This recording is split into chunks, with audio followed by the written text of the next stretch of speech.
السلام علیکم ورحمۃ اللہ وبرکاتہ۔ اللہم صلی علی محمد وآلہ محمد واصحابہ محمد صلی اللہ تعالی علیہ وآلہ وسلم۔ آپ اس چینل پر خوابوں کی حقیقی تعبیرات کے بارے میں جانتے ہیں۔ تو آج ہم خواب میں سورۃ المائدہ پڑھنا یا سننا اس کی تعبیرات سنتے ہیں۔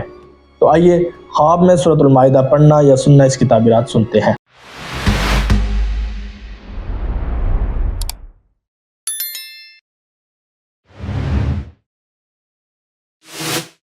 حضرت سیدنا ابن سیرین رحمۃ اللہ تعالی علیہ فرماتے ہیں کہ اگر کوئی خواب میں سورۃ المائدہ پڑھتا ہے یا سنتا ہے تو رب تعالیٰ اس کو شرف اور بزرگی عطا فرمائے گا۔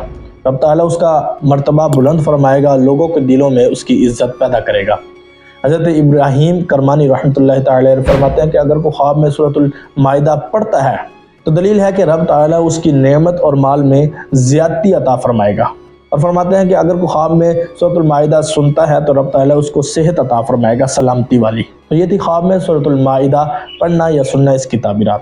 اگر آپ کو یہ ویڈیو اچھی لگی ہے تو اس کو لائک کریں اور اس ویڈیو کو ثواب کی نیت سے شیئر کریں، اور ہاں، چینل کو سبسکرائب کرنا مت بھولیے گا، اور جو ساتھ لگا بیل آئیکن کا نشان ہے اسے بھی دبا لیں تاکہ جو بھی ویڈیو اپلوڈ کی جائے اس ویڈیو کا نوٹیفیکیشن بر وقت آپ تک پہنچے۔ اگر آپ نے اس طرح کی کوئی خواب دیکھی ہے اور آپ چاہتے ہیں کہ میں اس کی تعبیر جانوں تو میرے اوپر دیے گئے نمبر پر واٹس ایپ وائس میسیج کریے گا، وقت ملنے پر میں آپ کو ضرور جواب دوں گا۔ شکریہ۔ السلام علیکم ورحمۃ اللہ وبرکاتہ۔ اللہم صلی علی محمد وآلہ محمد واصحابہ محمد صلی اللہ تعالی علیہ وآلہ وسلم۔